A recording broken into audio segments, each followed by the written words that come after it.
quede por cualquier consulta.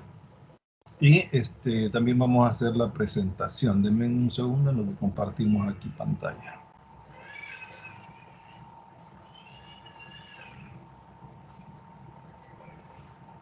Bien. Bueno, este es un seminario corto, ¿verdad? De hecho no tiene tanto... El contenido es extenso, ¿verdad? Sin embargo, hemos tratado de hacer un resumen sobre este seminario que también se dio hace unos días, creo que hace un mes más o menos, donde se hizo una presentación un poco más extensa, ¿verdad? Una práctica mucho más completa. Sin embargo, pues, esto les va a quedar a ustedes como para tener como más curiosidad, ¿verdad? Y sobre tecnologías que se pueden utilizar en el desarrollo, ¿verdad?, de nuestra carrera. Bien, entonces, en aras del tiempo y para dar inicio ya de una vez, vamos con la presentación. Mi nombre es Kirio Marvin Ventura, soy ingeniero en sistemas, graduado también de esta universidad, ¿verdad? Y ya con más de 15 años de dar clases también en la universidad en horario de tipo hora clase, ¿verdad? Actualmente pues me dedico al área de desarrollo e innovación tecnológica en el sector financiero y también imparto diferentes materias, ¿verdad? Programación 1, 2, 3, 4, métodos de programación 1 y 2, bases de datos 1 y 2. Bueno, entre otras, ¿verdad? Que hay varias asignaturas ahí de las cuales, así que ahí estamos, ¿verdad? Con eso. También al final de sus carreras estoy como jurado evaluador de proyectos, de tesis y todo lo demás. Así que, bueno, en algunas materias posiblemente nos encontremos. Y si no, también al final de la carrera, ¿verdad? En las defensas de sus proyectos de tesis también nos vemos por ahí. Muy bien, para dar, digamos, por iniciado lo que es el seminario, espero que sea de interés y de mucho provecho para ustedes. Este es un seminario gratuito, así que interesante que estén aquí, ¿verdad? Conociendo estos temas que son importantes implementarlos ya en proyectos de la vida real, en proyectos de producción, donde nosotros desarrollamos, ¿verdad? Aplicaciones, pues lo que son web service, lo que son servidores IIS. Eso es el día a día, ¿verdad? De los proyectos que normalmente se realizan en las empresas, instituciones, ya sea públicas o privadas, ¿verdad? Entonces, la implementación de servicios, independientemente qué plataforma utilicen, porque yo puedo crear servicios web para Java, por ejemplo, puedo crear servicios web para .NET, para PHP, ¿verdad? Para que sean consumidos incluso por JDeveloper a través de Oracle. Bueno, hay diferentes usos, ¿verdad? Y diferentes tecnologías que usan lo que se conoce como web service. Bien, vamos a darle, digamos, una breve introducción a lo que son los servicios web. Y hay una presentación que es la que estamos viendo y espero que todos puedan verla, ¿verdad? Y es sobre un poco de la teoría. De hecho, el seminario es más práctico que teórico. La teoría pues es solo para que conozcan y solo son 3 o 4 láminas nada más o hojas de presentación, ¿no? Entonces, analicemos rápidamente qué es un web service. Un web service facilita un servicio a través de Internet, primero, ¿verdad? Se trata de una interfase mediante la que dos máquinas o aplicaciones se comunican entre sí. Esa tecnología se caracteriza por estos dos rasgos, y esos son, primero, que es multiplataforma. Hay un cliente y hay un servidor. Y estos, a su vez, pues no tienen por qué contar con la misma configuración para comunicarse. El servicio web se encarga de hacer lo posible. ¿Qué quiere decir? Que aquí, en esto de las multiplataformas, entran lo que se conoce como los sistemas o proyectos que se elaboran por capas. La capa de datos, la capa de servicio y la capa de presentación. De hecho, yo voy a trabajar las 3 capas este día con ustedes. Capa de datos, capa de servicio y capa de presentación. Todos los proyectos, independientemente cuál sea, independientemente de la tecnología que utilicemos, como mínimo tienen que tener esas tres capas: capa de datos, capa de servicio y capa de presentación. Nosotros vamos a hacer las tres para que vean ustedes cómo se realizan. Vamos a tratar de hacerlo un poco rápido porque, como les decía, el tema es un poco más extenso, pero en aras del tiempo pues vamos a ir avanzando a medida de forma tal de que lo podamos ver funcionando, todo el esquema, todo el ciclo de la creación. Bien, el servicio web se encarga, ¿verdad?, de hacer posible ese enlace entre un cliente y un servidor. Cuando hablamos de cliente, estamos hablando de las aplicaciones que se conocen como el front-end. ¿Qué quiere decir? Las aplicaciones que están de cara a los usuarios. A eso se le conocen las aplicaciones de tipo cliente. Y las de tipo servidor, pues son, digamos, los servidores donde están montados los sitios web, donde están montadas las aplicaciones, ¿sí? Esos son los servidores, donde está montada la base de datos. Otra cosa, otro de los rasgos, es que puede ser distribuida. Por lo general, un servicio web no está disponible para un único cliente. ¿Qué quiere decir? Que esto es extenso. Si lo ponemos en Internet, pues va a estar disponible para la cantidad de clientes que sean necesarios, independientemente del tamaño, ¿verdad?, de la base de clientes que tengamos. Sino que son diferentes los que acceden a él a través de Internet, ¿verdad? Cuando se utiliza un web service, un cliente manda una solicitud o una petición al servidor. Este desencadena a su vez una acción, ¿verdad?, que es ejecutada por él, y a continuación el servidor pues devuelve una respuesta, ya sea a través de parámetros o a través de estructuras de datos, en donde pues se resuelve la petición del cliente o del usuario que está haciendo una llamada a un proceso.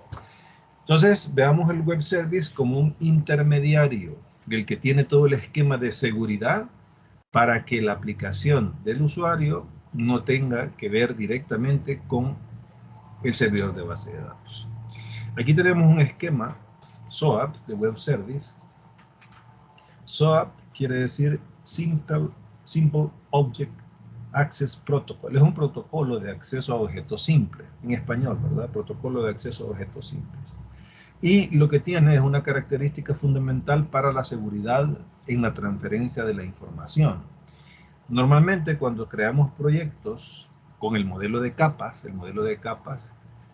incluye un servicio, y el servicio es el intermediario entre mi aplicación y cualquier otro servidor que puede ser local o remoto, puede ser de mi institución o de otra institución.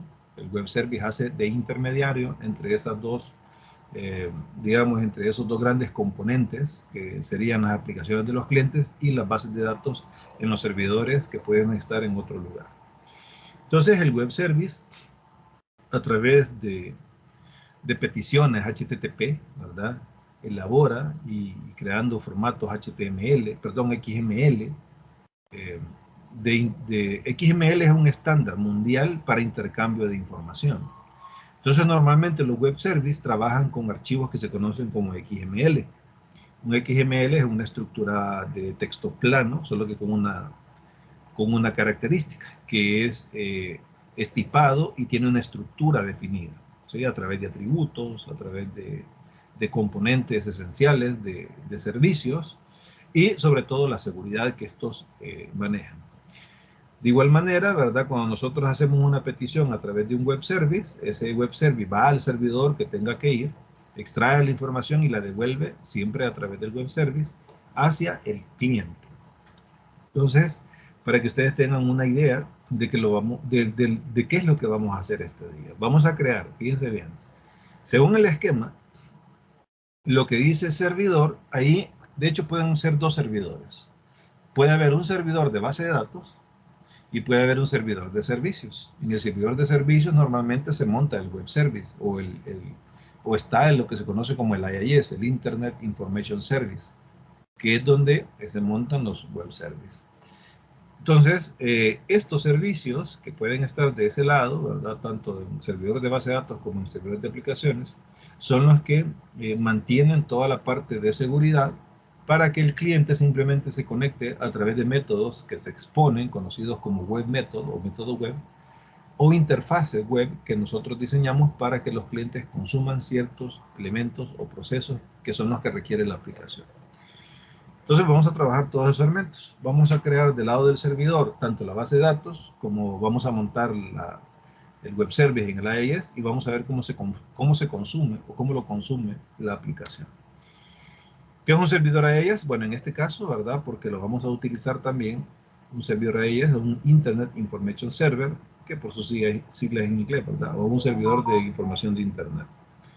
Es un servidor web extensible que provee un conjunto de servicios para sistemas operativos Windows, exclusivamente, ¿verdad?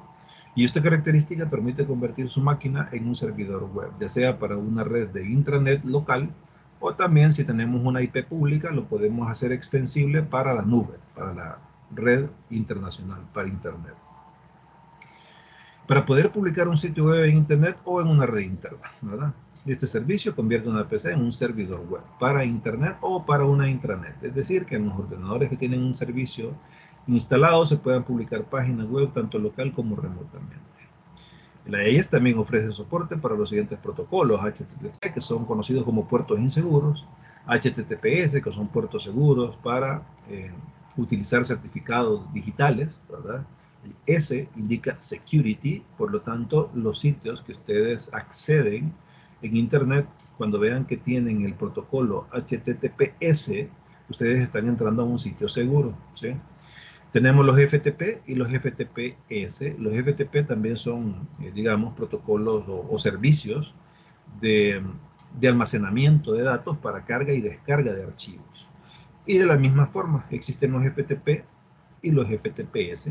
FTPS son sitios seguros, ¿verdad? Que tienen un certificado digital y al menos pues tengo la seguridad de que alguien se ha tomado el tiempo de comprar un certificado y asegurar su sitio. Eso le da más confianza a la gente que entra a los sitios y viendo esos protocolos, pues yo sé que si un sitio es HTTP es un sitio inseguro, incluso me pueden meter virus por ahí. De la misma manera, si yo accedo a un sitio FTP, también puedo descargar archivos con virus, ransomware, malware, phishing, SQL injection y bueno, y tantas cosas que pueden ocurrir. También están los SMTP para el envío de información, ¿verdad? Los NTP, pero al final, pues los más utilizados son los HTTPS, ¿verdad? Para servicios y los FTPS para descarga de archivos. Esto también provee características como múltiples mecanismos de autenticación y esto es lo interesante, ¿verdad? Tiene una arquitectura modular que permite una gestión organizada y completa de las funciones adicionales, elementos de seguridad avanzada y optimización de rendimiento. ¿Qué es un ASP.NET? Bueno, aquí quizás me hizo falta colocarles que es una base de datos, ¿verdad? Una base de datos es un esquema, es un diagrama de estructura de datos lógico que permite tener la integridad de todos los datos que se van a manejar en un sistema, en un proyecto. No sé si lo puse más adelante, ya vamos a ver. Pero bien, como vamos a utilizar del otro lado, para el front-end, para la capa 3, recuérdense que vamos a trabajar un sistema de capas. Los sistemas de capas son aquellos que tienen la capa de datos, la capa de servicio y la capa de presentación. Con ASP.NET nosotros podemos crear dos capas, la capa de servicio y la capa de presentación. Y en la base de datos vamos a crear la capa de datos. Vamos a ver cómo hacer eso. Bien, .NET es una plataforma que es la que vamos a utilizar hoy para el ejemplo, que permite la creación y ejecución de servicios y aplicaciones de Internet, o sea, aplicaciones web. En la plataforma de desarrollo se pueden utilizar una serie de lenguajes, implementaciones, herramientas y bibliotecas para el desarrollo de las aplicaciones. También eso vamos a ver qué tanto de eso podemos aplicar. En definitiva, ¿verdad? Es hoy en día la plataforma de desarrollo de software más usada para proyectos de desarrollo de software para Internet, además de Java, ¿sí? Porque aquí hay que ser claro, ¿verdad? Java es el que tiene la mayor cantidad de desarrollo tanto web como móviles, ¿sí? Y juegos. Java es el que domina prácticamente todo, pero de ahí le sigue pues ASP.NET. Muy bien, C#, que es el lenguaje de programación, vean una diferencia. ASP.NET es una plataforma de aplicaciones, ¿sí? Es donde yo voy a montar el sitio, perdón, es donde yo voy a diseñar el sitio, donde voy a crear los componentes de seguridad, donde voy a generar las interfaces de usuario. Y por otro lado tenemos el lenguaje de programación, el de desarrollo, el que vamos a utilizar, donde vamos a implementar lo que se conoce como la lógica de negocio, ¿sí? Donde nosotros colocamos validaciones, códigos de conexión, bueno, todo lo que tenga que ver con la parte de programación va aquí en el lenguaje de desarrollo. C#, ¿verdad? Que es una de las herramientas más potentes que existen en la actualidad, además de Java, Es una evolución que Microsoft realizó en este lenguaje tomando lo mejor, ¿verdad?, de los lenguajes C y C++, y ha continuado añadiendo funcionalidades, tomando de otros lenguajes, como por ejemplo de Java. O sea que C# es tan potente que tiene todo digamos, el repositorio de funciones de C y C++ y muchas de las características de Java. Obviamente Java también está basado en C y C++. Algo de su sintaxis evolucionada, ¿verdad? Que es lo que tiene. Está totalmente orientado a objetos, como todo lenguaje de última generación, ¿verdad? Que tienen que estar orientados a objetos. Si no, no existiría Windows, no existiría Internet y todo lo que hay, ¿verdad? Está basado en la parte de objetos. Toda la plataforma .NET está basada en objetos. También tenemos los... ¿cómo se llama? Los compiladores. Nosotros tenemos marcos de trabajo, conocidos como framework, o también como el core, que es otro framework, ¿verdad?, que se implementa y es el último. Y con el tiempo pues se adaptó las facilidades de la creación de código que tenía otro de sus lenguajes más populares, Visual Basic, pues, y esto lo hizo tan polivalente y fácil de aprender como este, sin perder ni un ápice de la potencia original que tiene C. Entonces en la versión de .NET Core se ha reconstruido por completo su compilador. Entonces, Core, por ejemplo, .NET Core ya es una competencia sumamente fuerte para cualquier lenguaje que se le quiera poner a la par. Si nosotros en vez de utilizar el .NET Framework, usamos el .NET Core, estamos trabajando con un lenguaje sumamente avanzado, ¿verdad?, para todo tipo de aplicaciones. Y obviamente todas las aplicaciones tienen un rendimiento muy superior incluso que Java. Pero eso ya es en la versión Core, ¿verdad?, de .NET. Nosotros vamos a ver todavía el framework. Sin embargo, pues más adelante tal vez nos encontramos con algún seminario de .NET Core. Muy bien, como les decía, la presentación es corta, no podemos detenernos mucho en la teoría y vamos a pasar a lo que es la parte práctica. Solo déjenme compartirles aquí, les voy a compartir otra pantalla porque con la presentación pues ahí estaríamos y hoy vamos a iniciar con nuestra práctica. En cualquier momento ustedes me pueden pedir preguntar algo de lo que yo esté hablando o explicando. Miren, no sé si nos va a alcanzar el tiempo porque es bien corto, pero vamos a tratar de hacer lo más rápido posible. De hecho, no vamos a poder interactuar entre lo que yo estoy haciendo y que ustedes lo quieran replicar porque no nos alcanzaría el tiempo. Yo lo voy a tratar de hacer un poco rápido para que ustedes conozcan de esta tecnología y vean cómo se trabaja un proyecto utilizando el modelo de capas. Y ese modelo de capas incluye, fíjense bien, la base de datos, el web service y la capa de presentación, ¿sí? Vamos a empezar por la capa 1, la capa de datos.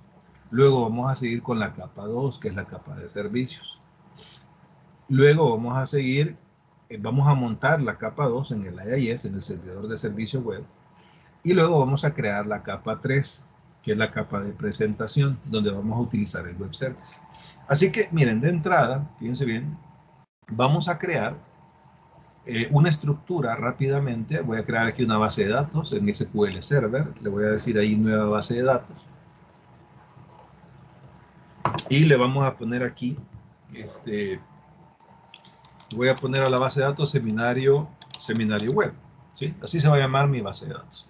Ahorita no se preocupen por los nombres. Yo quiero crear una base de datos vacía. Déjenme ver si me deja o no me deja. Aquí existe, me dice una, perdón. Entonces le vamos a poner seminario IIS, ¿sí? Voy a cambiar el nombre, seminario IIS. Ok, ahí me creó ya una base de datos que se llama, vamos a expandir aquí el database. Ingeniero. Hola. Perdón, no está compartiendo pantalla.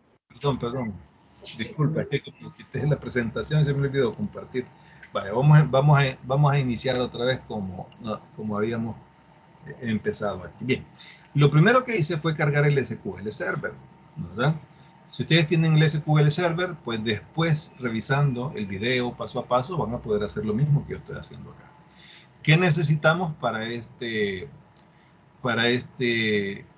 trabajo que vamos a hacer? Necesitamos el SQL Server y necesitamos el Visual Studio.net, la versión 2014, o puede ser la 2016 o la 2019, cualquier versión de esa. El SQL Server pueden utilizar igual la 2014, 2016, 2019, no importa. Entonces, fíjense bien, ¿qué es lo que hice yo acá? Bueno, abrí el SQL Server. El SQL Server nosotros lo encontramos aquí, ¿verdad? Si lo tienen instalado, pues ahí le dan SQL y aquí está el SQL Management Studio. Este fue el que yo cargué. Yo tengo la versión 2014, ustedes pueden tener la 2016, 2019, no importa, funciona lo mismo que vamos a hacer. Bien. ¿Qué es lo que hice? Le di clic derecho acá en Database y le di New Database. ¿Sí? New Database, y aquí pues yo le coloqué el nombre y le puse Seminario IIS. ¿Sí? Aquí le puse Seminario, ahí es, Seminario IIS, y le di OK. Al darle OK, pues me generó, aquí tengo la base de datos, miren, aquí ya me la creo ya. Ya la tengo definida, obviamente no tiene tablas, no tiene procedimientos almacenados que ya vamos a crear. Y vamos a empezar creando una tablita, ¿sí? Una tabla de usuarios. Todos los sistemas de información, lo primero que tienen es una estructura de logueos, de login de acceso, de credenciales de acceso. Entonces, cada vez que yo voy a crear un sistema, lo primero, o por lo que tengo que empezar siempre, es definiendo los roles, permisos o los usuarios, ¿verdad? Que vamos a utilizar. Y eso, pues, me lleva a que diseñemos de entrada lo que tiene que ver con el manejo de los usuarios, ¿sí? Y vamos a empezar por ahí. Creo que es la forma más indicada de iniciar con todo esto, ¿verdad? Con lo que son los usuarios. Muy bien. Vamos a crear aquí rápidamente. Yo voy a crear aquí algunos campos que vamos a utilizar para la práctica. El código del usuario. Le voy a decir que este es un campo de tipo entero. Y también le voy a decir que este campo va a ser una llave primaria. Todas las bases de datos, a través de sus estructuras que se conocen como tablas, implementan, digamos, registros, y esos registros están compuestos por campos. Y los campos, pues yo les puedo definir un índice de búsqueda, les puedo definir una llave foránea, una llave primaria. Normalmente todas las tablas tienen una llave primaria, ¿sí? Que es el campo que identifica de manera única y exclusiva cada registro en la tabla. Entonces yo voy a crear aquí un ID de usuario, que de hecho le voy a decir que se autogenere. Cada vez que yo agregue un registro, aquí tiene una propiedad que se llama Identity Specification. Entonces aquí yo entro, vean, aquí me da 3 opciones más.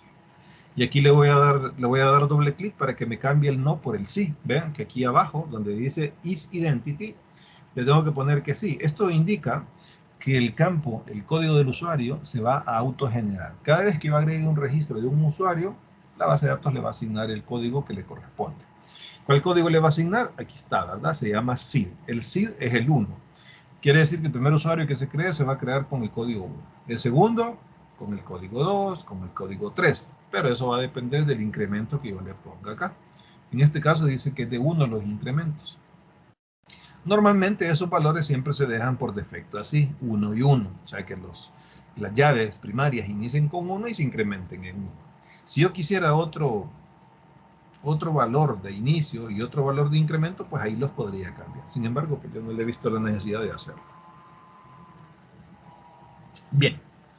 Segundo, agregamos aquí algunos campos que nos van a servir.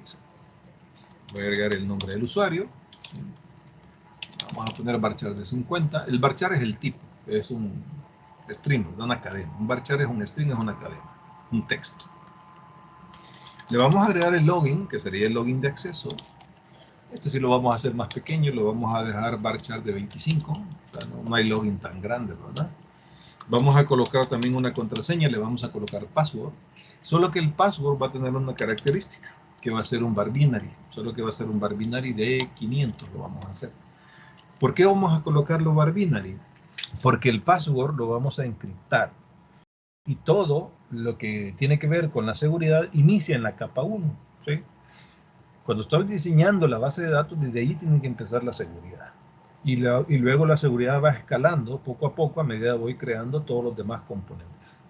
Muy bien, entonces creamos aquí el password que lo vamos a dejar de tipo var binary de 500 porque lo vamos a encriptar. Vamos a aprender también ahora cómo encriptar datos en SQL Server. Ok, luego vamos a tener le vamos a colocar el ID del privilegio.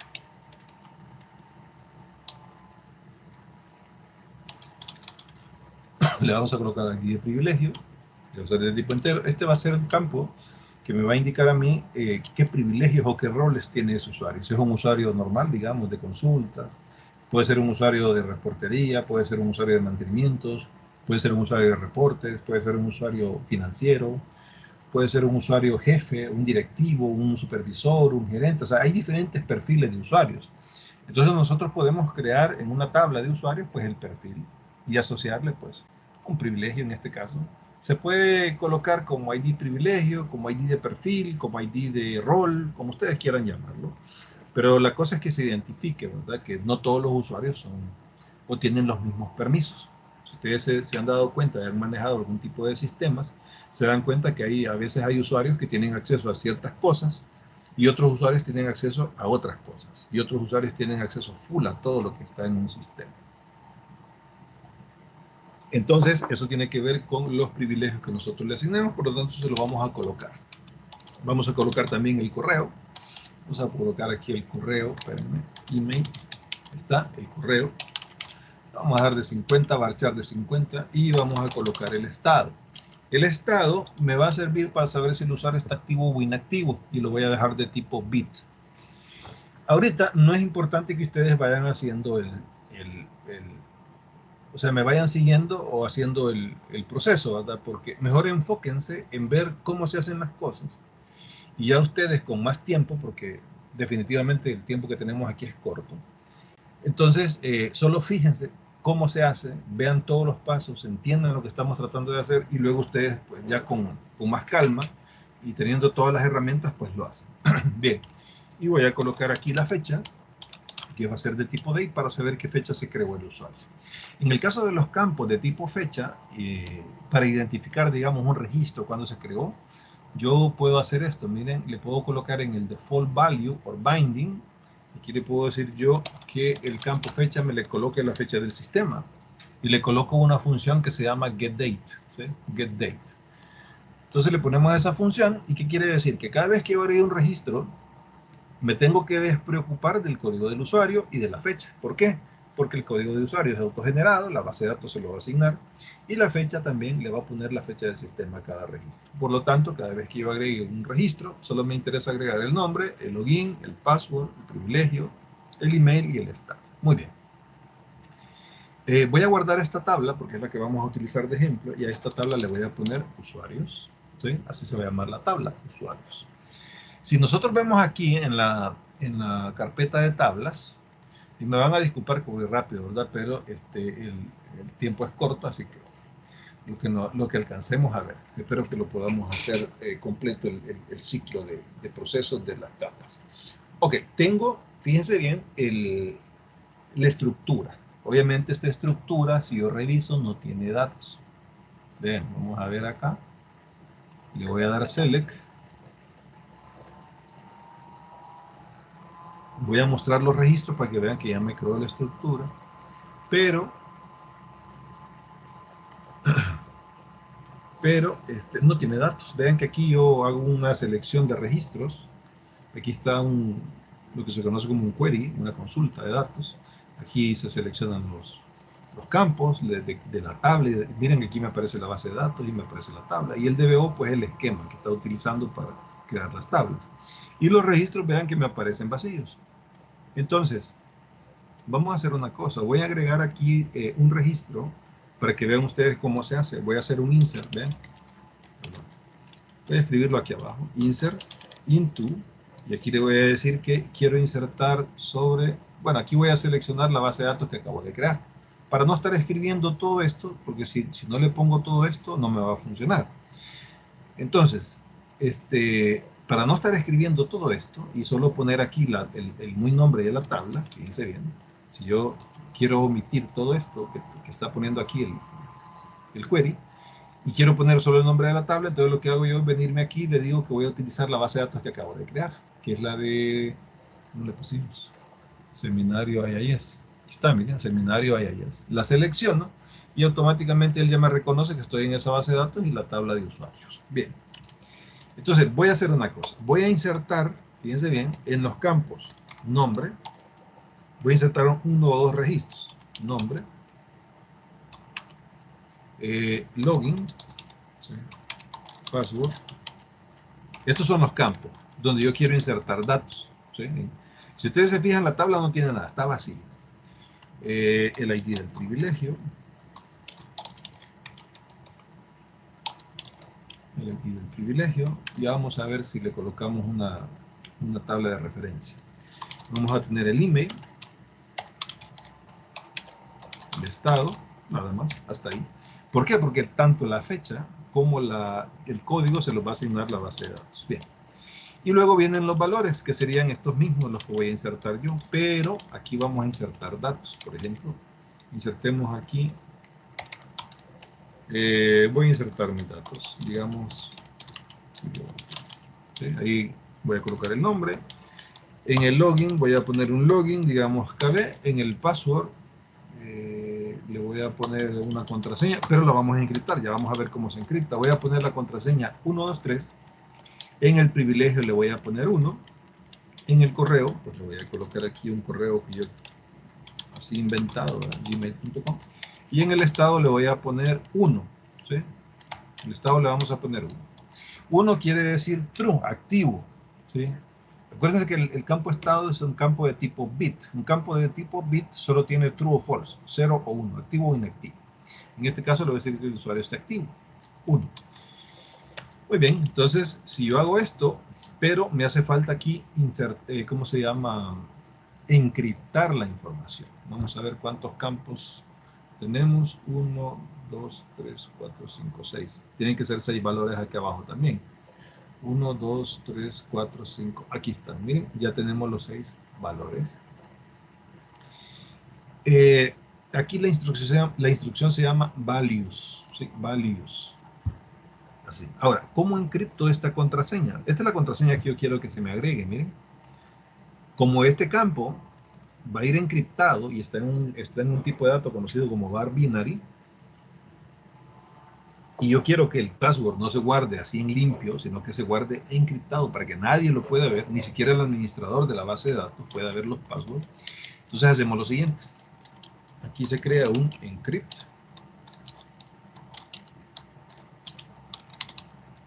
Se encripta, ¿verdad? Con un patrón de encriptación. Vamos a inventarnos aquí el patrón de encriptación. Este es el password que yo quiero encriptar, 1, 2, 3, y quiero que se guarde en el campo password en la tabla. Y aquí me invento yo el patrón. Ese puede ser cualquier cosa. Eso sí, debe ser único y no se me tiene que olvidar. Los patrones de encriptación normalmente se crean por base de datos o por sistema. Es único y es el mismo para todo el sistema o es el mismo para toda la base de datos. Y bueno, creémoslo acá. Le voy a poner, este va a ser mi patrón de encriptación. ¿Ven?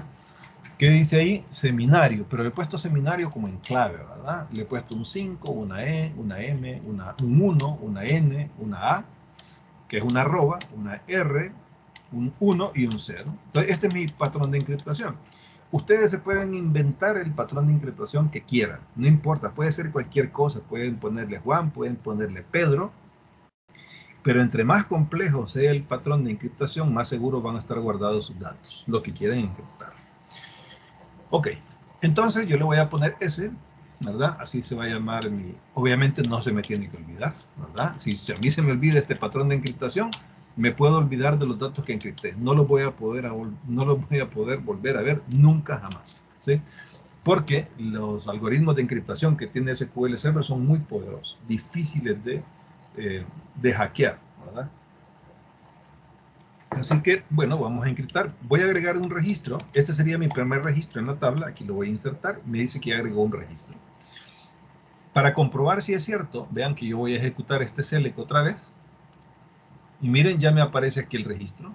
Obviamente la contraseña está encriptada, no se mira. Está en var binary y está encriptada. Si yo quiero ver, por ejemplo, el password, yo lo puedo ver, lo puedo mostrar, digamos, haciendo una consulta, siempre y cuando conozca esto, conozca cuál es mi patrón de encriptación. Vean, le vamos a poner aquí que lo que quiero es desencriptar el password, ¿sí? Vamos a poner aquí password. Que quiero desencriptar el password, pero cuando desencripto tengo que hacer algo más. Como el campo es un var binary, tengo que convertirlo a varchar, ¿sí? Lo convertimos a varchar de 25, por ejemplo, y de esta forma yo puedo desencriptar el password. Pero lo puedo desencriptar solo si conozco el patrón de encriptación. Fíjense bien, voy a ejecutar otra vez el select. Y miren, aquí me aparece, bueno, todavía no me ha aparecido, quiero ver qué fue lo que escribí mal acá. En el, déjenme ver si tengo la encriptación correcta. Vamos a ver si he escrito algo mal. Déjenme ver la estructura, porque aquí me tendría que aparecer ya el... Déjenme ver, posiblemente me he equivocado en algo. El password es de 500, es var binary, está bien. Aquí lo encriptamos, aquí está bien también. Vamos a revisar acá. Y aquí le digo que quiero convertirlo. Sí, perdón, es que aquí tenemos que usar el método contrario, se llama decrypt. ¿Sí? Yo lo estaba encriptando otra vez, ¿verdad? Entonces tenemos que hacer un decrypt. Un decrypt, o sea, desencriptar. Espérenme, decrypt, aquí está, esto. O sea, no estaba poniendo yo el método correcto. ¿Por qué? Porque para encriptar se utiliza este método. Miren que se llama encrypt, encrypt by passphrase, que es el que encripta. Y para desencriptar, pues utilizamos el decrypt, el que sirve para desencriptar. Vean ahora. Lo voy a volver a ejecutar y miren, ahora sí, ya me muestra la contraseña. Ahora, si yo me equivoco, por ejemplo, en el patrón de encriptación, en vez de un 0, le pongo una O aquí, ¿sí? Le pongo una O, pareciera que es el mismo, ¿verdad? Pero no, fíjense que cuando yo lo ejecuto, miren lo que me devuelve, un null. Eso indica que ese no es el patrón de encriptación, ¿sí? Entonces, si yo no sé el patrón de encriptación, no puedo revisar los datos. Ven, aquí sí. Le pongo el patrón correcto, extraigo la información y ya me la trae correctamente. Muy bien. Ok, estos son, digamos, elementos que vamos a necesitar. Ya tengo un usuario, que es un usuario válido, que está dentro de la base de datos, que tiene un usuario, que tiene una contraseña, que está activo y todo lo demás. Ya tengo los datos del primer usuario. Lo segundo que vamos a hacer es que vamos a crear un procedimiento almacenado. Para ello nos vamos a ir aquí, donde dice programación, en español, ¿verdad? O programability. Y dentro hay una carpeta que se llama Store Procedure o procedimientos almacenados. Y dentro de ella voy a crear, aquí le voy a decir que quiero crear un nuevo procedimiento almacenado, que es el que me va a servir. De hecho, todo lo que está ahí lo voy a borrar. Miren, vamos a dejarlo vacío, porque lo vamos a hacer de cero, para que vean cómo se hace. Voy a crear un procedimiento, create procedure, que se va a encargar de validar los usuarios que se quieren, que quieren entrar al sistema. ¿Sí? Voy a crear un procedimiento con ese nombre, SP, validar usuarios. Normalmente los procedimientos siempre se les coloca un SP. Y le voy a colocar aquí los parámetros con los que voy a validar. Por ejemplo, con el login, varchar de 25. Y voy a pedir también el password, ¿sí? Un varchar de 25. Estos son los datos que posiblemente yo capture o que vamos a capturar en un formulario. Luego, también necesitamos el patrón de encriptación. Y lo vamos a poner varchar de 25. Ya vamos a ver cómo funciona esto.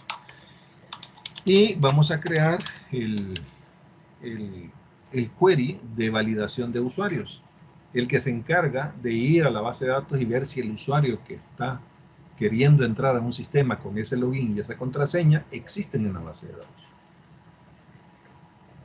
Entonces, vamos a hacer lo siguiente. Vamos a decirle select asterisco from usuarios where login, fíjese bien, sea igual arroba login al parámetro que venga, y vamos a desencriptar el password. ¿Qué es lo que vamos a hacer? Lo mismo que hicimos aquí, miren.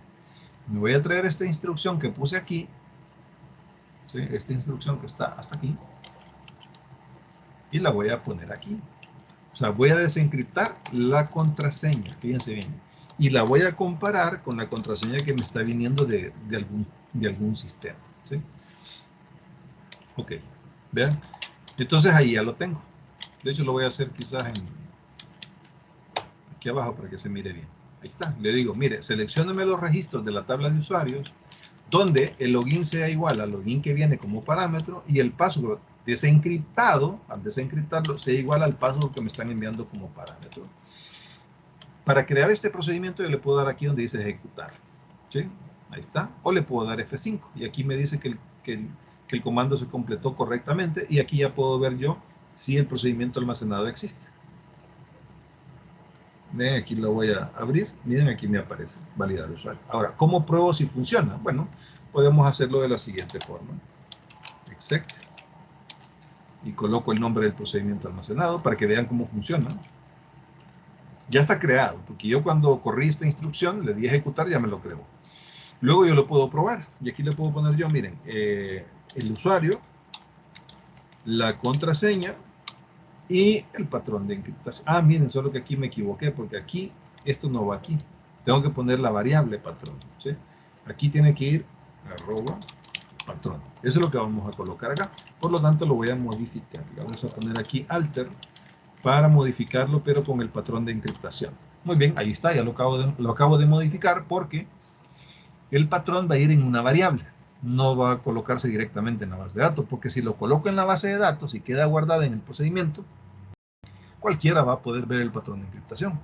Entonces lo que yo quiero es que nadie sepa cuál es el patrón, ¿sí? Por eso lo voy a pasar como parámetro. El único que va a saber quién es el patrón es el servicio, ¿sí? El servicio de la capa intermedia. Muy bien. Con esta instrucción de aquí abajo, yo ya puedo probar si ese procedimiento que acabo de crear funciona. Vean, le voy a dar aquí a ejecutar y miren, me devuelve el registro. Él me dice que sí, que efectivamente encontró un usuario que se llama KB y que tiene la contraseña 123. Si yo, por ejemplo, le pongo 1234, vean, ¿qué va a pasar? No me devuelve nada, no existe, ¿sí? Porque la contraseña está mala. Si yo le pongo aquí un otro 0, vean, tampoco existe, no me devuelve nada. Si yo lo dejo correcto, vean, me devuelve la información. ¿Qué quiere decir? Que yo ya tengo un procedimiento en la base de datos que se va a encargar de validar que cada usuario que esté entrando sea un usuario válido. ¿Por qué? Bueno, porque si no es un usuario válido no me va a devolver registros y yo puedo validar eso. Y si me devuelve datos, pues ya tengo toda la información del usuario, puedo ver el estado, puedo ver el correo, puedo ver el nombre del usuario, ¿verdad? ¿Qué fecha lo crearon? Bueno, tengo toda la información y eso me va a servir para validar datos. Bien, esto por un lado, es lo primero que necesitamos, la información del lado de la base de datos. Ya lo tenemos acá. Ok, entonces hemos creado, digamos, la capa 1, ¿sí? La capa 1. Obviamente aquí le podríamos incluir más cosas, pero en efecto del tiempo, pues nos vamos a apresurar. ¿Sí? Ya tenemos una tabla. La base de datos se llama Seminario IIS, tiene una tabla que se llama usuarios, tiene un registro nada más, que es el que yo acabo de agregar, y ese registro ya tiene la contraseña encriptada, ¿verdad? Y yo conozco el patrón de encriptación para desencriptarlo. Muy bien. Vamos ahora al .NET y vamos a crear un servicio web. Vamos a tratar de avanzar un poco rápido, aunque solo vamos a implementar un único método, que es el de validación de usuarios. Porque es con el que vamos a tratar de ejemplificar todo el escenario, ¿verdad? Muy bien, vean entonces que cuando entramos a .NET, lo que vamos a hacer aquí es que vamos a crear un servicio. Voy a ir aquí a File, New, Website. Vean acá, le voy a decir File, New, Website. Ok. Vamos a crear ahorita la capa 2, la capa intermedia, la capa de servicio. Ya creamos la capa 1, que es la capa de la estructura de datos. La capa de datos, ya la tenemos. Vamos ahorita con la capa 2. Estamos haciendo una síntesis, ¿verdad? Esto es mucho más extenso, pero sin embargo, ¿verdad? Vamos a tratar de sintetizar todo esto. Muy bien. Lo que vamos a crear ahorita es un proyecto que va a tener como lenguaje de programación Visual C Sharp. Vean que aquí está seleccionado Visual Basic y está también Visual C Sharp. Me interesa Visual C Sharp porque es la herramienta más poderosa que tengo para programar hoy en día. Y vamos a elegir un WSF Service, un Windows Communication Foundation, así se llama ese tipo de servicios del que vamos a implementar, un WSF Service. Acá abajo le voy a poner el nombre, no quiero que se llame WSF Service, le vamos a poner WSF, pero en minúscula, WSF, y le vamos a poner servicio IIS, para que sepamos de qué estamos hablando, del servicio IIS que vamos a implementar en el servidor IIS.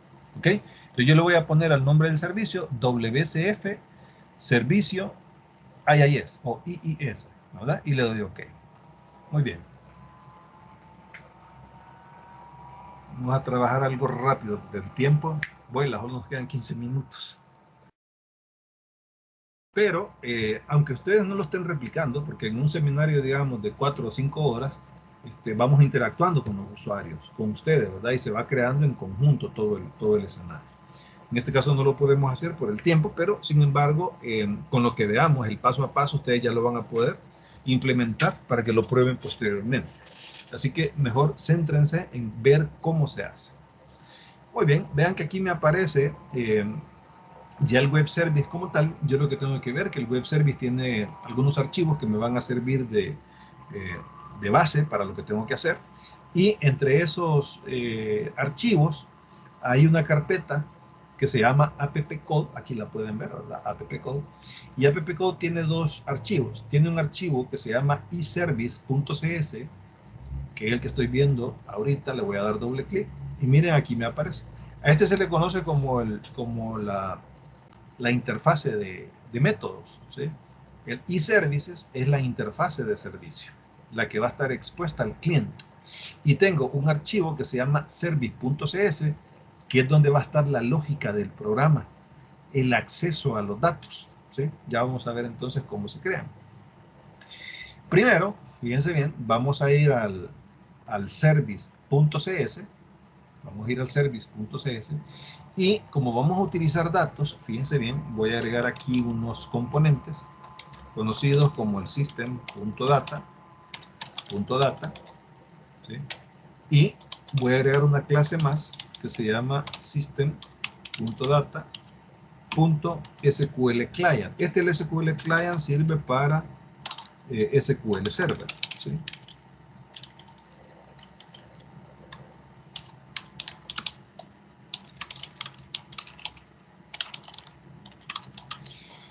Esta clase que se llama system.data.sql client es exclusivo para acceder a un servidor de base de datos SQL Server. Y el system.data pues tiene todas las clases de conexión y de ejecución de queries o de procedimientos almacenados en la base de datos. Muy bien. Vean entonces que este servicio va a implementar una interfase, que es la interfase de servicio, que es el otro archivo que tenemos ahí abierto. Ahora ya lo vamos a ver. Pero primero vamos a hacer lo siguiente. Vamos a venir aquí. Espérenme, vamos a esperar ahí que está cargando algo. Denme un momento, que a veces el Visual Studio pues, se queda un poquito así cuando estoy trabajando tareas de fondo. Bien, ahí termino. Entonces, fíjense aquí una cosa. Vamos a crear aquí los métodos o la lógica de negocio que nosotros necesitamos para validar un usuario, porque eso es lo que vamos a hacer. Fíjense bien, voy a crear aquí primero un objeto de un SQL Connection. Vamos a crear un objeto, vamos a crear un objeto, un Data Adapter. Un Data Adapter. Y vamos a crear también un dataset. Un dataset. Ya les voy a explicar qué es cada uno de estos. New Dataset. Ok. El Data Adapter para ejecutar procesos en la base de datos. Para eso me sirve. El dataset es un repositorio de datos, ¿sí? Es un repositorio de datos. Y vamos a definir la cadena de conexión. Cadena. O le vamos a poner conexión nada más. Conexión. Lo que va a tener la conexión es, por ejemplo, el data source, que es a qué servidor me voy a conectar. En este caso yo le puedo poner localhost. Le puedo poner el nombre del servidor, el nombre del equipo o la IP del equipo. O en su defecto, si estoy haciendo pruebas, le podemos colocar localhost, como es este caso. localhost apunta a mi máquina, porque estoy trabajando aquí, ¿verdad? Si ustedes van a hacer proyectos locales, pues le colocan localhost. Si ya van a poner sitios que van a publicar en internet, colocan la IP pública, ¿sí? Porque eso es lo que se pone ahí donde dice localhost. Lo que se coloca normalmente es la IP pública. Bien, en este caso le vamos a poner localhost y le vamos a poner el nombre de la base de datos a la cual me voy a conectar. Initial catalog. Así se llama el parámetro para indicar la base de datos a la cual voy a acceder. En este caso, la base de datos le pusimos seminario IIS. Así se llama la base de datos. Y vamos a utilizar el mismo usuario de Windows, Integrated Security, igual. Le vamos a decir que con el mismo usuario de Windows se conecte a la base de datos. Hay esquemas de seguridad donde se utiliza usuario y contraseña para entrar a la base de datos. Sí, existen también aquí usuarios de conectividad. Pero en este caso, como vamos a utilizar la tabla de usuarios, pues vamos a tener la otra validación. Muy bien. Entonces, esta es nuestra cadena de conexión, ¿sí? Entonces aquí le vamos a poner cadena de conexión con los parámetros necesarios para conectarse a SQL Server y a la base de datos requerida, ¿sí? En este caso, pues la base de datos se llama Seminario IIS. Entonces, ahí tenemos la cadena de conexión. Con estos tres componentes, el data adapter, el dataset y la cadena de conexión, yo ya puedo generar ejecución de procesos a la base de datos y ver que efectivamente funciona. Vamos a ver.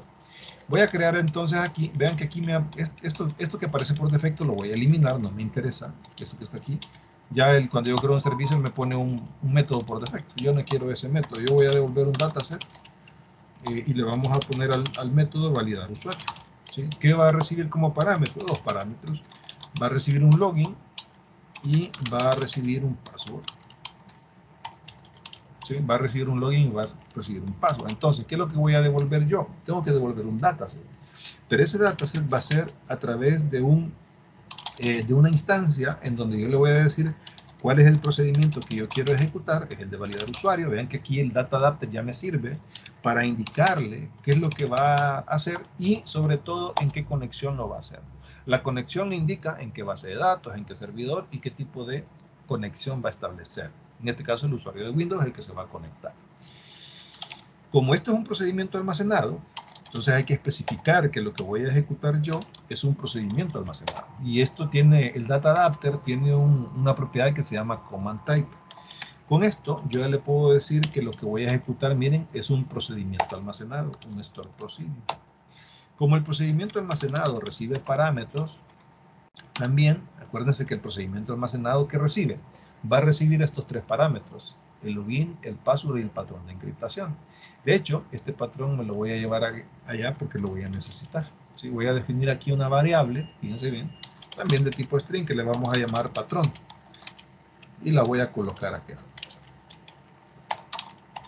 Aquí va a estar mi patrón de encriptación. El servicio se va a encargar del patrón de encriptación también. Y aquí voy a agregar los parámetros que necesita mi procedimiento almacenado. Aquí le voy a decir yo que el primero es el login, punto value, y aquí le digo que el valor que voy a tener como parámetro, que es este que viene aquí, miren, aquí lo voy a recibir y aquí se lo voy a pasar. Y este se lo va a pasar aquí en el procedimiento almacenado a través del add with value. Muy bien, vamos con, quiero ver el otro. Déjenme ver aquí, ¿qué pasó? Me está dando un error. Ahorita lo corregimos. Add with value, quiero ver. Ah, no, el nombre, el valor lo puedo colocar directamente aquí, miren. Vamos a ver. Este valor lo puedo poner aquí directamente. Solo voy a poner una coma, ¿sí? De separación. Y aquí mismo lo puedo colocar, vean, así menos. Y podemos colocar el otro parámetro que es el password, ¿sí? Password. Y aquí también, ¿verdad? Que es el parámetro que yo voy a recibir para validar el usuario que se va a conectar a mi sistema. Y por último, pues vamos a colocar el patrón, porque son tres parámetros lo que el procedimiento está esperando. Colocamos el patrón y también de este lado. Colocamos el patrón. ¿Ven? Ahí están las 3 variables que vamos a necesitar. Y por último, con ya configurado, ¿verdad? El procedimiento que quiero ejecutar con los valores que quiero que se vayan a ejecución, pues yo lo que hago es ya llenar el dataset a través del método fill. Yo lleno el dataset y aquí pongo los datos del usuario. ¿Sí? Pongo los datos del usuario. ¿Qué es lo que voy a devolver? Bueno, voy a devolver un dataset y eso lo hacemos con un return dataset. Ahí lo devuelvo. Ahora, siempre que trabajamos, digamos, con datos,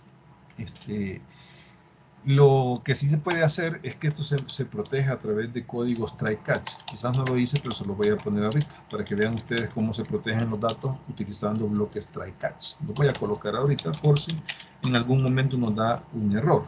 Le vamos a poner exception, porque a veces los programas pueden dar errores, ¿verdad? Y se pueden controlar con estructuras o bloques conocidos como try-catch. Cuando dé un error, pues le vamos a devolver un valor null. Eso me va a indicar que tronó algo o dio error en algo. Y ya tengo, fíjense bien, del lado del service.cs ya tengo el método, que es este. ¿Sí? A mí esto es lo que me va a interesar. Me lo voy a llevar para allá, para el otro lado. Aquí ya tengo, fíjense bien, un método. ¿Qué es lo que va a hacer este método? Este método se va a conectar a esta conexión que ya tiene a qué servidor, a qué base de datos y con qué credenciales de acceso, que son estas. Sabe qué procedimiento tiene que ejecutar, ya se lo indiqué aquí. Ya le dije que esto es un store procedure, un procedimiento almacenado. Ya sabe con qué datos van a ir, porque aquí vienen los valores de las variables. Aquí van a venir en estas variables van a venir los valores del login, del password y del patrón. Se van a pasar al procedimiento almacenado y se van a ejecutar. Porque esto al final lo que hace es ejecutar. ¿Sí? Ejecuta. El SP lo voy a poner acá. SP es store procedure. Y lo guarda. Y guarda el resultado en un dataset. Eso es lo que estamos haciendo. Muy bien. Ha sido una explicación rápida, ¿verdad? Ahí van a disculpar la rapidez, pero quiero que vean todo el escenario. Ya después ustedes lo pueden ver despacito, ¿verdad? Y hacerlo tranquilamente. Bien. Déjenme ver si tengo algún error aquí de este lado. Ah, bueno, solo la implementación que ahorita la vamos a hacer. De este lado, del eService, que es la... Aquí hay un montón de código que no voy a utilizar. Lo vamos a quitar de aquí. Quitamos todo esto cuando lo ocupamos. Y quitamos también esto que no lo ocupamos y solo vamos a dejar un método. Este método se llama validar usuario, ¿sí? Que va a devolver un dataset, ¿sí? Un dataset. Yo creo que ya lo tengo. Aquí está, este sería. Va a devolver un dataset, ¿sí? Y bueno, como va a devolver un dataset, le ponemos aquí el using system.data. Esto es lo único, esta es la clase que necesitamos para poder utilizar los datasets. Vean. Entonces yo voy a crear aquí un Operation Contract, así se llaman las interfaces, operaciones de contrato, y lo que voy a exponer es un método web, para que a partir del login y el password, él va a venir aquí y va a empezar a buscar en el archivo. ¿En cuál archivo? En este.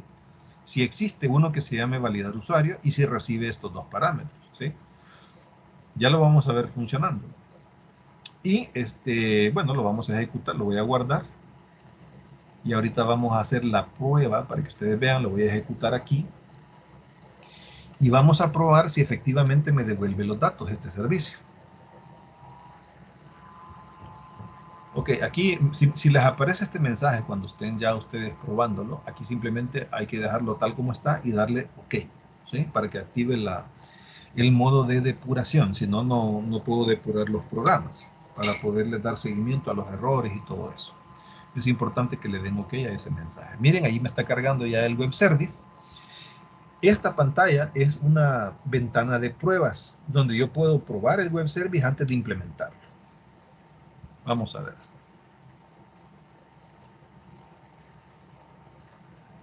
Ok, vean que aquí ya me aparece el método de validación de usuario y yo aquí ya puedo colocarle login KB, digamos que es uno de los que tengo ahí, ¿verdad?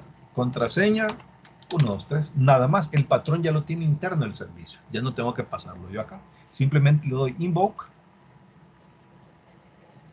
y esperamos el resultado. Esperamos que el web service vaya a la base de datos, consulte este usuario, este login, vaya al procedimiento almacenado, lo ejecute y me devuelva la información. Vean que aquí me devolvió null. Eso quiere decir que hay un error. Vamos a ver cuál es el error que nos dio. Para ello, vamos a colocarle aquí un punto de interrupción. Se lo voy a colocar aquí en esta línea para ver cuál es el error que me está generando. Vamos a revisar. Lo voy a invocar otra vez.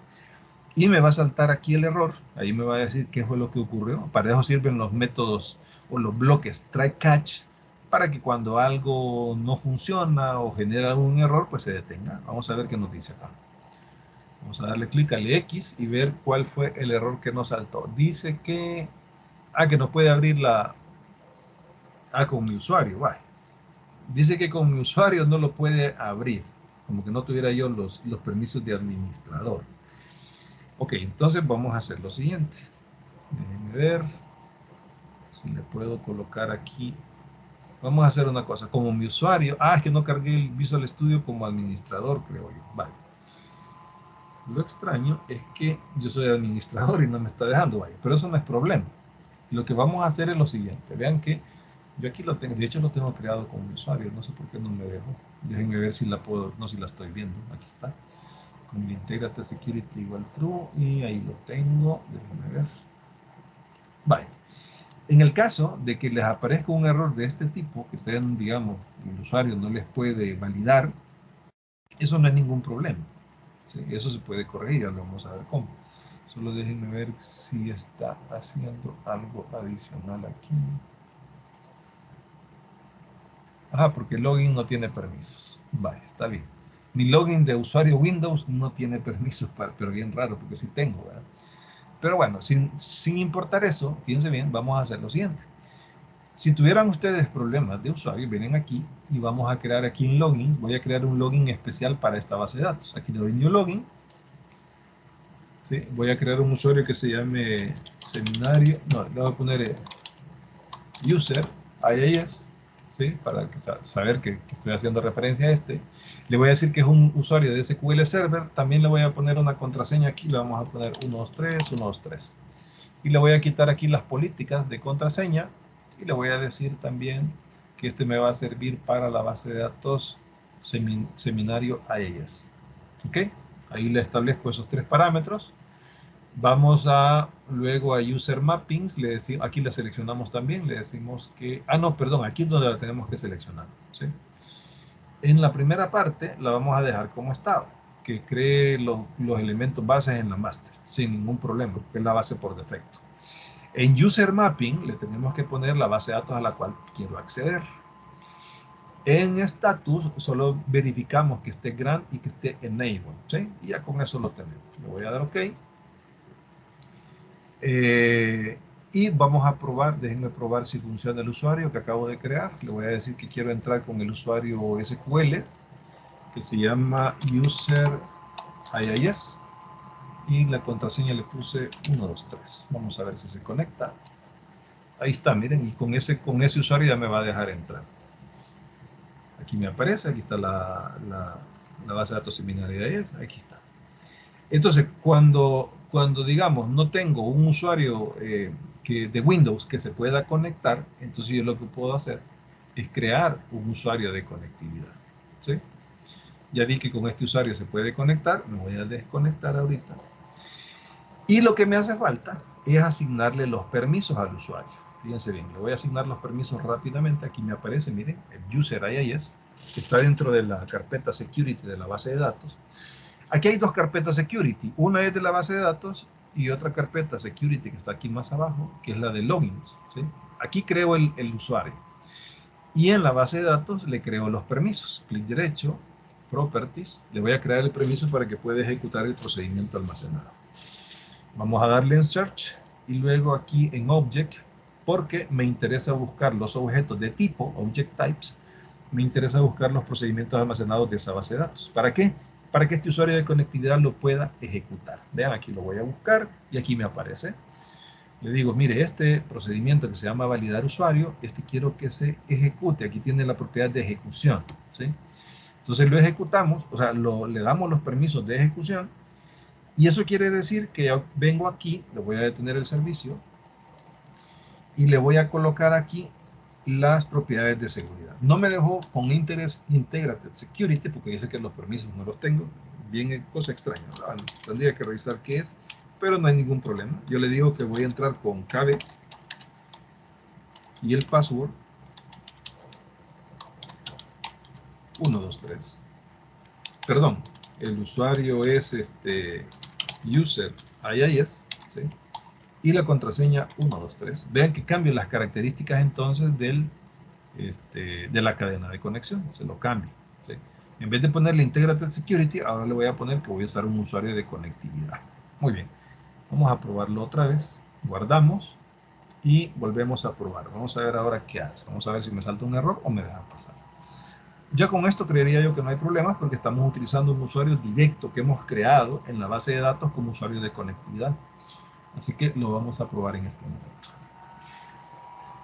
Vean cómo vuela el tiempo, ¿verdad? Para entender todo esto, pues es necesario la explicación que estamos dando y todos los pasos que se están dando. Ok, coloco el usuario de base de datos, que sería KB123, y lo vuelvo a invocar. Vean que todavía me dio un error. Vamos a ver. Creo que falta un permiso. El formato de la cadena de inicio que comienza en el índice 53. Vamos a ver qué es el error que me da acá. Este ya es otro error, ¿verdad? Es un system un connection. El formato de la cadena no se ajusta a la especificación que comienza en el índice 53. Quiero ver dónde me está dando el error. Vamos a ponerle un paso a paso porque al parecer quiero ver si he escrito mal algo. No se está conectando con localhost. Yo creo que ese es el problema. Fíjense una cosa. Cuando yo me conecto a la base de datos, hay que tomar en cuenta algo. En mi caso, yo no tengo localhost porque se configura. Lo que tengo es un nombre de servidor y una instancia. Creo que este es el problema que tenía también con el Integrated Security. Entonces, lo que necesitamos es copiar el server name. Vean, lo voy a copiar. Creo que ese es el problema. Ahorita lo vamos a corregir. Y aquí en vez de localhost, le voy a poner el nombre del servidor y la instancia. Aquí con las plecas hay que tener cuidado. Siempre que hay una pleca hay que poner doble pleca porque las plecas son caracteres de escape tanto para C# como para Java. Muy bien, vamos a probar si con eso ya pues me deja pasar.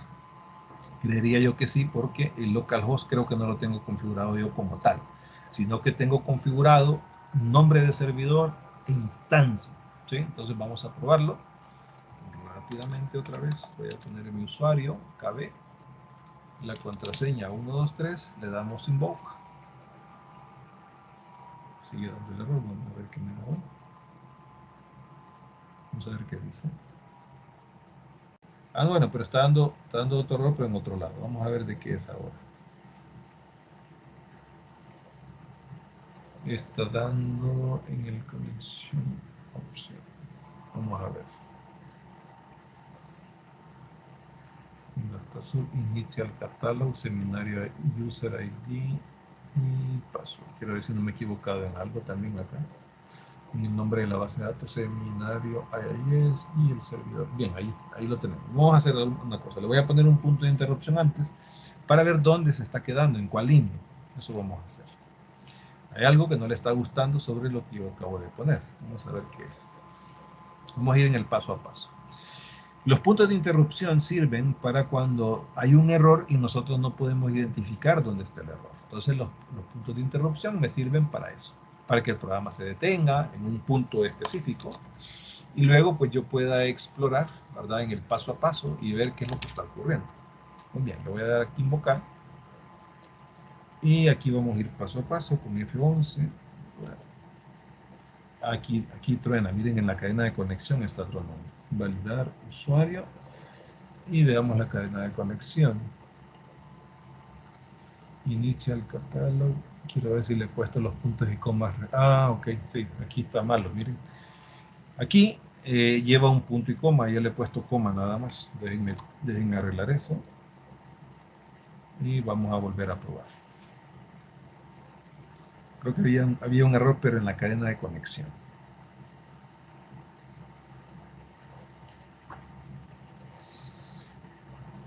Esto es por estar haciendo a la ligera, ¿verdad? Estar haciendo rápido esto, pues se nos puede escapar algo ahí, pero no importa, aquí lo arreglamos. Vamos a ver si pasa esto ahora. Ahí está. Ahora sí. Ya nos va a dejar pasar. Nos devuelve la información. Vean, aquí dice el retorno y aquí puedo ver yo la data. Vean, ahí está. Ya me aparece. Me dice que es un usuario válido, que me devuelve la información. Si yo me equivoco en la contraseña y le pongo aquí 1, 2, 3, 4, 7, le doy invoke, vean, no me devuelve nada. Me devuelve vacío. ¿Qué quiere decir? Que ese registro no existe. ¿Sí? Entonces, le vamos a poner 1, 2, 3 y le doy invoke. Y ahí me lo devuelve, ¿verdad? Ahí está. ¿Vean? Ok, entonces el siguiente proceso, fíjense bien, es montar el web service. Ya vio que el web service funciona. Entonces el siguiente paso es montarlo en el IIS. ¿Sí? Vamos a montarlo en el IIS. ¿Cómo se hace? Fíjense bien. Estos son los pasos importantes. No vamos a alcanzar a hacer la capa 3 definitivamente, porque ya nos pasamos del tiempo. Sin embargo, lo vamos a montar en el IIS. ¿Cómo se hace? Primero se genera un publish o un compilado. ¿Sí? Es lo primero que se hace. Vamos a ir aquí al nombre del servicio. Le vamos a dar clic derecho y aquí le voy a decir yo que quiero hacer un publish web app. ¿Sí? Le doy publish. Vean, este ya es el proceso para montarlo en el IIS. Voy a generar yo lo que se conoce como el compilado del web service para montarlo en el IIS. Luego nos vamos a custom. Aquí elegimos un nombre. Le voy a poner WCF servicio web. ¿Sí? Así le voy a poner WS servicio web. Le doy OK. Luego me pregunta, bueno, ¿qué va a generar? ¿Un web deploy o un qué? Bueno, aquí le digo que voy a generar un archivo de sistemas. ¿Sí? Yo necesito el compilado, el archivo, para irlo a montar a la IIS. Luego me pregunta, ¿dónde lo voy a guardar? Bueno, aquí le especifico yo, le puedo decir, voy a elegir una ruta en el C. Le voy a decir dónde lo quiero guardar. Aquí yo tengo una carpeta que se llama Web Service. Quizás voy a crear una adicional que se llame WS. Otra interna, y aquí lo voy a crear, miren, dentro de guión bajo WS voy a crear otra que se llame WS, ¿sí? Y ahí voy a guardar mi compilado. Le doy next, aquí esto lo dejamos tal cual está, aquí no toco nada, y le doy, vamos a darle next otra vez, ahí me genera la carpeta, ya me da el nombre del servicio, se llama WCF Servicio Web, y le doy publish. Esto, si yo me voy a la carpeta, ahí está generándolo, miren, ya lo generó, ya generó el publish.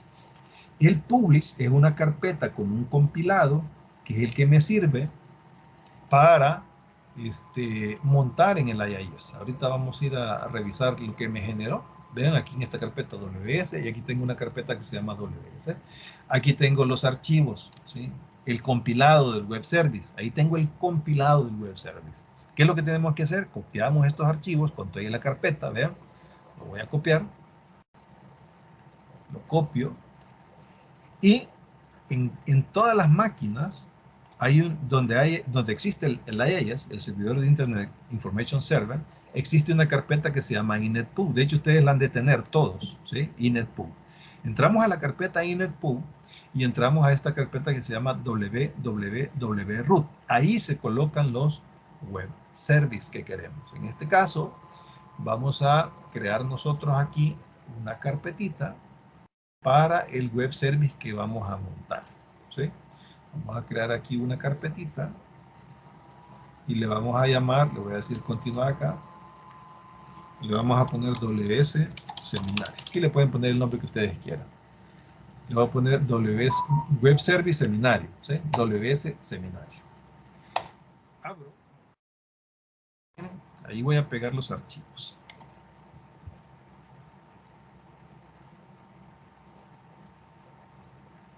Ok, ahí se pegaron los archivos. ¿Qué quiere decir? Que yo ya tengo, ¿cómo se llama? Yo ya tengo los archivos listos para que puedan ser publicados, ¿sí? Ya los tengo listos para que puedan ser publicados en el servidor IIS. Bien, una vez que ya están ahí, el siguiente paso es cargar el IIS. Vamos a eso. Fíjense bien, yo lo puedo cargar desde aquí, lo busco, IIS, IIS, vean aquí me aparece, Administración de Internet de Information Service, Si no lo tienen ustedes, instálenlos. Este se descarga y se instala en Windows sin ningún problema. O se activa, ¿verdad? Porque están las opciones de activación también. Todos los Windows tienen el Internet Information Server. Vean, me carga el server. Aquí, pues me voy yo a sitios, donde están los sitios que quiero montar. Le doy clic derecho y le digo que quiero agregar un sitio. Vean, le doy clic acá, agregar un sitio. Luego me pregunta el nombre que le quiero poner. Le voy a poner W Web Service Seminario. IIS, ¿sí? Ah, perdón, no le estoy escribiendo ahí. Web Service Seminario. Este es el nombre del cómo yo quiero que aparezca, ¿verdad? El servicio web montado en el IIS. Y me pregunta el grupo de aplicaciones. Esto es importante porque yo tengo que elegir la versión del framework que quiero asociar. Le voy a dejar el default pool. Aquí nosotros podemos crear varios. Sin embargo, yo voy a dejar, quiero ver, este que dice Net 4.5 Classic, porque es la versión del framework que yo estoy utilizando. ¿Sí? Le voy a decir que quiero utilizar este en modo clásico, porque tiene que estar en modo clásico para que funcione. Y le tengo que decir la ruta donde están los archivos que acabo de copiar, que es el compilado. Vean, me voy aquí. Vamos siempre al inetpool, porque le tengo que decir dónde está el proyecto que yo quiero montar en el AES. Me voy a www.root y aquí está, ¿verdad? WS Seminario. Este es el que yo necesito. Le doy a aceptar y ahí tengo la ruta. Aquí puedo probar la configuración. Vean que ahí se autentica y ya está listo. Esto de los puertos es importante, porque normalmente el puerto 80 ya está utilizado, el puerto 80, el puerto 180 y el puerto 182. Voy a ponerle puerto 183. Los puertos indican dónde se va a montar el servicio, ¿sí? Yo tengo ocupado desde el 80, el 180, el 181, el 182, entonces le voy a poner 183. Y bueno, de ahí pues quiero ver solamente creo, sí. Y le damos entonces, quiero ver si no me hace falta algo más. Tenemos el HTTP, tenemos todas las no asignadas. Bueno, eso ya va a depender. Bueno, ahí ya lo tenemos. Vamos a darle entonces a aceptar. ¿Sí? Y me dice que el 883 ya lo tengo. Le vamos a poner el 884 entonces. Le vamos a tener que cambiar el puerto. Déjenme ver aquí. Me dice que ya existe. Ya existe el 883.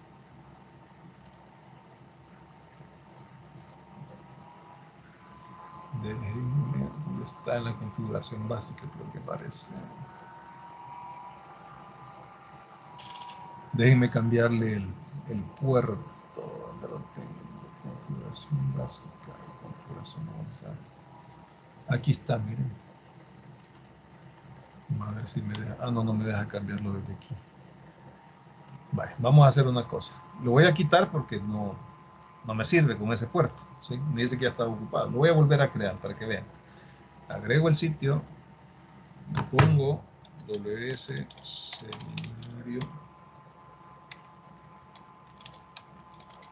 Seminario IIS. Selecciono el framework indicado. Ustedes tienen que saber qué framework están utilizando. Yo le voy a poner el clásico, el 4.5, porque es el que estoy utilizando. Vuelvo a buscar aquí la ruta. Y ya vimos que el 8083 lo tengo ocupado, entonces no puedo utilizar ese. Vean, selecciona la ruta donde está el compilado que yo generé. Y aquí le vamos a poner 8084. Esto no creo que esté ocupado. Vamos a ver, lo voy a aceptar. Y ahí está, miren, en ese sí. Ahora, si yo veo, ya queda montado el web service. ¿Sí? Si yo vengo aquí y le doy aquí donde dice, está aquí, examinar. Vean, le doy a examinar. Y aquí se me tiene que abrir el proyecto del web service. Déjenme ver, parece que alguien está escribiendo en el chat. Vamos a ver qué dice. Bueno. Hay que hacer un formulario, no sé si es encuesta, ¿verdad? O algo por el estilo. Bueno, aquí vamos a esperar que nos cargue, ¿verdad? Porque estamos probando que levante el servicio y que lo veamos ya funcionando. No lo vamos a poder consumir por efectos de tiempo, pero sin embargo, pues, Vamos a ir aquí a la vista contenido.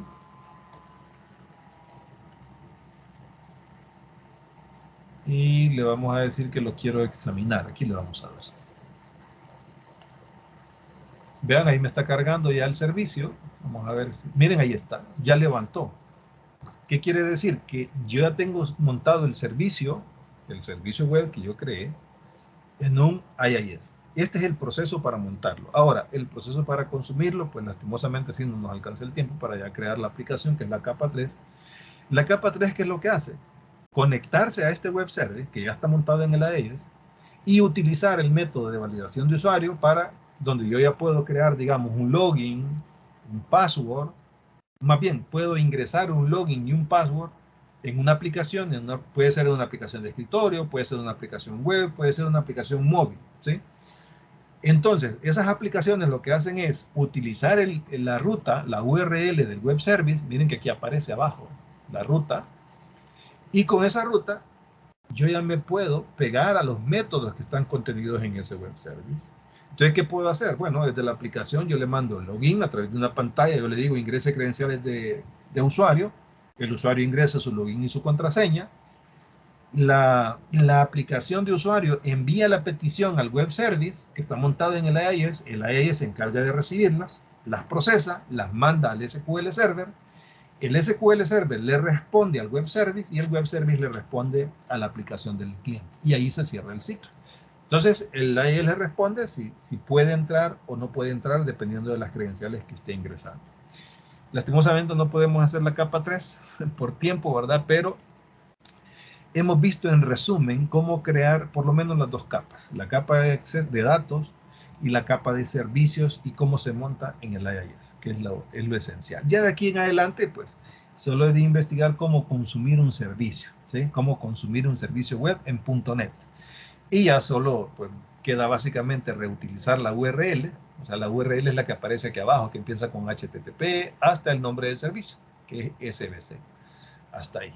SBC. Eso es lo que yo necesito para consumirlo en una aplicación posterior. Bueno, lástima que no nos alcanza el tiempo, pero hubiera sido interesante ver el ciclo completo, ¿verdad? Para utilizar el web service como tal, aunque hemos visto una parte sumamente esencial para la creación de servicios web y cómo montarlos en un sitio, en un servidor IIS, que es lo que acabamos de hacer en este momento. Muy bien, nos quedaríamos hasta acá. No sé si tienen alguna consulta, dudas, preguntas.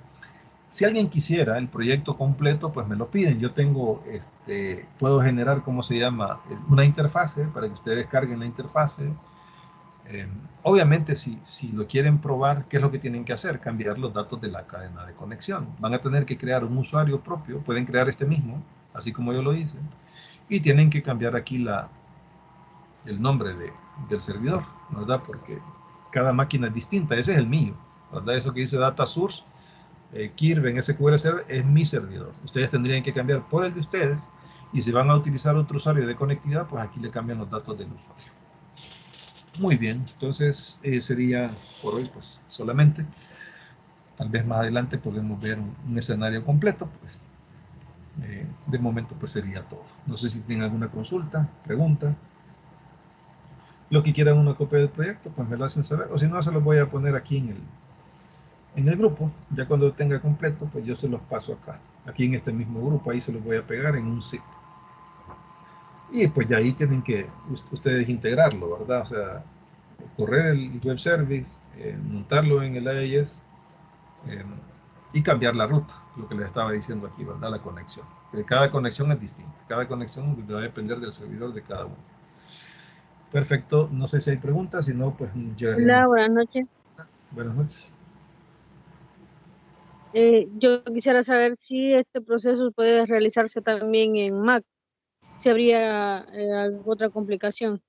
No, es igual, el proceso es igual. Bueno, solo que, sí, bueno, lo que pasa es que el IIS, déjame ver si tiene una configuración especial.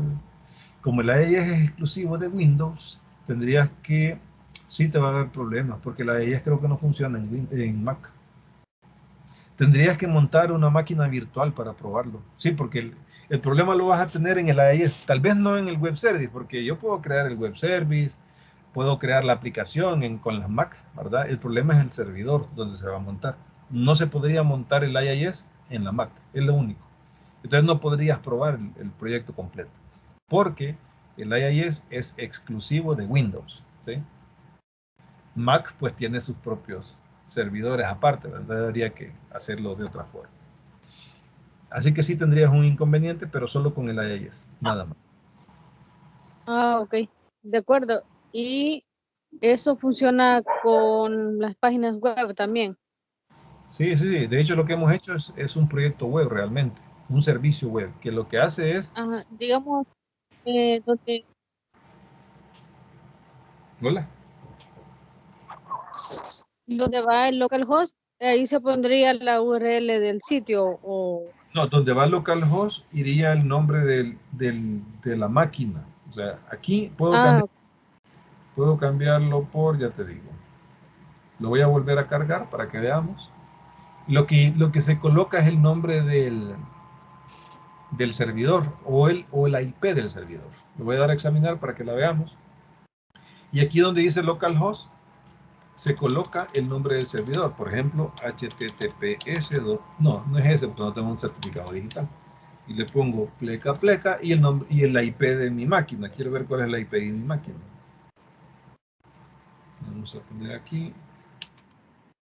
Voy a ver cuál es la IP de mi máquina. Voy a poner ipconfig. Normalmente lo que se coloca es la IP. Es la 192.168.162. Entonces yo aquí le pongo la IP de la máquina, 192.168.1.62, el puerto y el nombre del servicio. Y ya me carga. Y ven que aquí ya me aparece esta es la URL que yo necesito para consumir. Esto que está acá. ¿Sí? Entonces lo que va normalmente en vez de localhost es la IP de la máquina, donde está montado el servicio. Bien, ¿alguna otra pregunta? Si no, pues no. Quedaríamos hasta aquí. muchas gracias. Ok. Bueno, Lilian, no sé si tiene algo más usted ahí que decir, si no, pues llegaría yo hasta acá. Nos tomamos más del tiempo, así que no modo. Gracias, ingeniero. Gracias por el apoyo. Espero pues que les sirva de mucho a los jóvenes que participaron en este seminario e invitarles por favor que nos contesten el formulario de satisfacción. Y pues gracias por su apoyo para transmitir ese conocimiento que es tan importante para los chicos que están en este seminario. Sí. Y les agradezco a todos que se inscribieron, pues que estaban interesados en recibir este seminario web. Espérenme, que ahí Fátima tiene una pregunta y también Hugo sí vamos a subir el proyecto, yo les voy a subir el proyecto completo, la base de datos, un backup de la base de datos y los proyectos. Y lo que dice Fátima, dice en la creación del usuario para la conexión en SQL es necesario crear una base de datos aparte llamada seguridad. No, llamada seguridad, no, así como la que usted quiere. Yo no he creado ninguna base de datos que se llame seguridad. La única base de datos que yo he creado se llama Seminario IIS. Y lo que creamos fue un usuario de conectividad, y es esto que tenemos acá, que los creamos en la base de datos, ¿verdad? Y el nombre del servidor. Eso es todo lo que necesita la cadena de conexión. No sé a qué te referís con seguridad, Fátima. No sé si te queda claro ahí la pregunta para la cadena de conexión.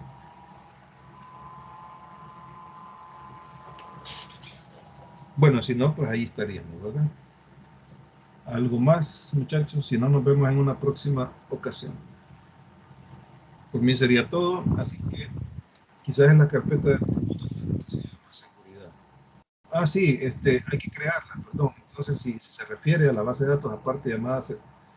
Sí, sigan los pasos que yo hice para crear el usuario de conectividad. Se van a la carpeta Security de la base de datos y ahí están los logins, ahí se crea.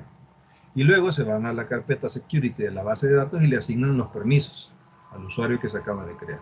Sigan el proceso y no se pierden. Ahí están los pasos a pasos que tienen que seguir. Muy bien, así que nos quedamos hasta acá. De mi parte ha sido todo. Pasen buenas noches y les deseo que terminen bien sus ciclos de aprendizaje. Gracias, buenas noches. Muchas gracias. Feliz noche para todos. Gracias, buenas noches. Ahí pues voy a detener la grabación, Lilian, porque creo que ya como...